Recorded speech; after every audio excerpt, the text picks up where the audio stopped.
سر یہ وہی T T P ہے جو کہتی ہے کہ ہم پاکستانیوں کو ماریں گے، پولیس کو ماریں گے، تو ان کو مارنا جو ہے وہ حلال ہے۔ کہ ہماری 15 سال سے کم عمر بچیوں کو اسلام قبول کروایا جاتا ہے۔ بڑی ایکول رائٹ ہے جناب۔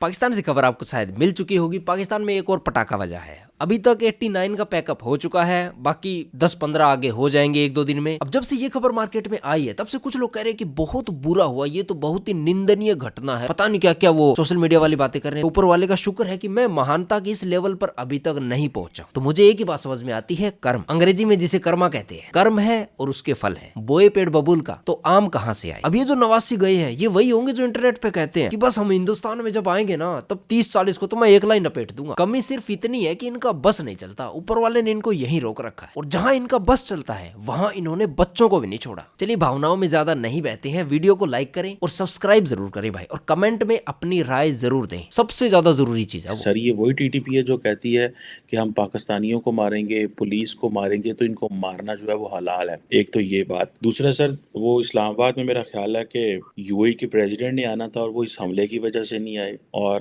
اس کے پہلے حکومت نے جو ہے وہ اسلام آباد بھی بند کر دیا تھا، اسکول، کالجز، دفاتر، ہر چیز بند کر دی ہوئی تھی، اور جس کی وجہ سے کہ وہ آئے نہیں ہیں، انہوں نے کہا جی کہ ویدر خراب ہے۔ تو یہ جو ڈائریکشن ہے، اور میں دیکھ رہا تھا کہ یو این کے، نیٹو کے اور یو ایس کے جو ڈیفینس سیکرٹریز ہیں وہ آ تو ایشیا میں رہے ہیں لیکن وہ پاکستان میں نہیں آ رہے، وہ کہیں اور جا رہے ہیں۔ تو ہم گند سارا ہمارے پاس رہ گیا، دہشت گرد ہمارے پاس رہ گئے، ان کے لیے وار اینڈ ٹیرر ختم ہو گئی، اور ہمارے لیے ابھی دوبارہ سے شروع ہے۔ ڈالر ہے سر، اس کی اپنی ایک چیز ہے، وہ جو ہے اوپر جا رہا ہے، روپیہ نیچے گر رہا ہے۔ سو یہ کیا سینیریو سر بن رہا ہے، particularly this rising wave of terrorism and یہ جو پرائرٹیز ہیں، پولیٹیکل وکٹمائزیشن بھی سر چل رہی ہے۔ سو ہاؤ ڈو یو سی دس نئی ڈائریکشن، کیسے نظر آ رہا ہے آپ کو؟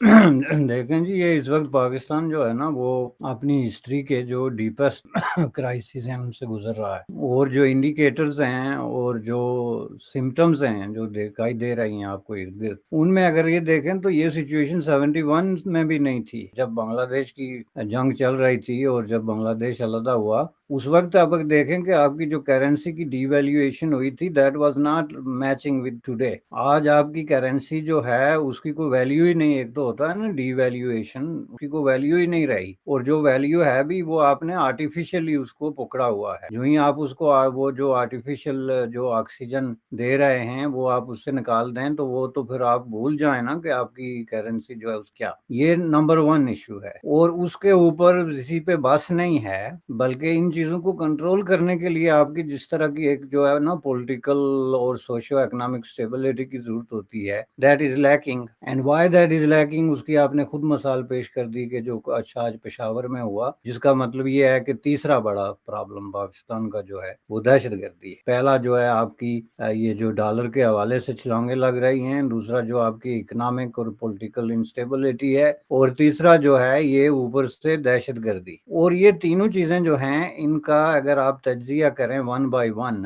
تو یہ تینوں جو ہے نا یہ آپس میں بڑی انٹر کنیکٹڈ ہیں، اور بلکہ یوں کہہ لینا چاہیے کہ یہ ساری جا کے ایک ہی چیز ہے بنیادی طور پہ، اور اس کے لیے ایک لفظ جو ہے وہ یوز ہوتا ہے، وہ پاکستان کی جو انٹرنل اور ایکسٹرنل پالیسی کا فیلئر ہے۔ انٹرنل پالیسی کا فیلئر تو ایک ایسی چیز ہے کہ اس کو کوئی اگر ڈیفینڈ کرنے کے لیے آئے تو میں سمجھتا ہوں کہ وہ دنیا کا بہت بڑا کوئی جینیس ہوگا جو پاکستان کی اس وقت کی انٹرنل اکنامک اور پولیٹیکل جو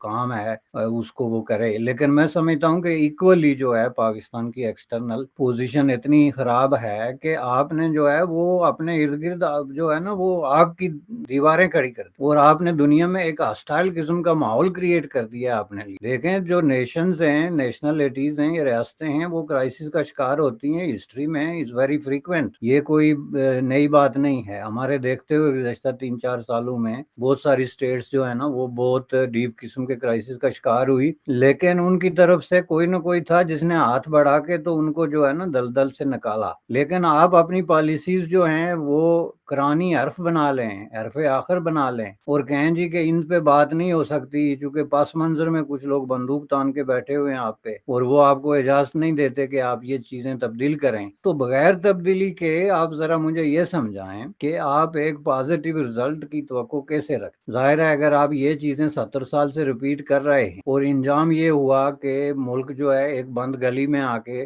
رک گیا، ایک ڈارک لانگ جو ہے ٹنل جس میں آپ پھنس گئے، تو اس کی وجہ کوئی قانون قدرت یا اللہ تعالیٰ کی طرف سے کوئی عذاب نہیں ہے، بلکہ اس کی وجہ جو ہے وہ یہ long standing negative counter productive policies, specifically international policies, for example hostile attitude toward India, hostile aggressive and possessive attitude toward Afghanistan, hostile and sectarian attitude toward Iran, اور ایک طرح کا گریڈی اور لسٹی قسم کا ایٹیٹیوڈ ٹوورڈ سعودی عربیہ۔ یہ اس طرح کی جعلی چیزیں لے کے آپ زیادہ دور نہیں جا سکتے، آپ کو بہت زیادہ وقت مل گیا، اب آ کے آپ پھنس گئے ایک بند گلی، اور اس بند گلی میں بھی بیٹھ کے آپ ایک دوسرے کو سہارا دے رہے ہیں کہ جناب نہیں ہماری تو کوئی غلطی نہیں، دنیا ہماری دشمن ہے اور اس نے ہمارے ارد گرد جو ہے وہ گھیرا تنگ کر، جو کہ ایک طرح کی آپ جسٹیفیکیشن پیش کر رہے ہیں کہ دراصل ہم معصوم ہیں۔ تو ان حالات میں سوال یہ پیدا ہوتا ہے کہ ہاؤ یو کین پروسیڈ، آگے جو اگلا قدم ہے اس دلدل سے نکلنے کا، پالیسیاں چینج کیے بغیر۔ وہ بار بار کہیں مفکرز کے قول لوگ دہراتے رہتے ہیں کہ ایک ہی کام بار بار دہرانے سے مختلف نتائج کی توقع رکھ، بیوقوفی، کوئی اس کو آئنسٹائن سے جوڑتا ہے، کوئی کسی سے جوڑتا ہے، لیکن قول بڑا صحیح ہے کہ کام آپ وہی کرتے رہیں اور کہیں کہ نہیں جی انڈیا بھی ہمیں گلے لگا لے گا، افغانستان بھی ہمارے ساتھ جو ہے وہ پراکسی بند کر دے گا، تو ایسے تو ہوتا نہیں ہے۔ تو اس لیے میں سمجھتا ہوں کہ یہ ایک نیٹ شل میں اس وقت سچویشن ہے جس کو ہم لوگ فیس کر رہے ہیں۔ بالکل صحیح کہہ رہے ہیں آپ، یہ ایک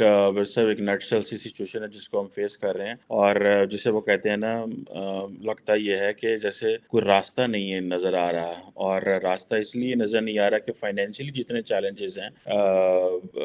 وہ ان کا کوئی سلوشن کوئی نہیں ہے۔ انٹرنیشنل کمیونٹی میں ابھی جب یہ پاکستان جو ہے وہ IMF پروگرام کے پاس ابھی دوبارہ گیا ہے بیرسٹر صاحب، تو ہمیں امید تھی کہ مسلم ورلڈ ہمیں پیسہ دے دے گی، لیکن مسلم ورلڈ نے یہ کہا نہیں تم IMF کے پاس جاؤ، ہم اتنے اربوں ڈالر تمہیں نہیں دے سکتے۔ تو ظاہری بات ہے ایک اور وہ جو ہے وہ بات ہوئی۔ اب بیرسٹر صاحب یہ سارے بڑے وہ جسے کہتے ہیں نا ایک کرونک پرابلمز ہیں، بڑے جسے کہہ لیں کہ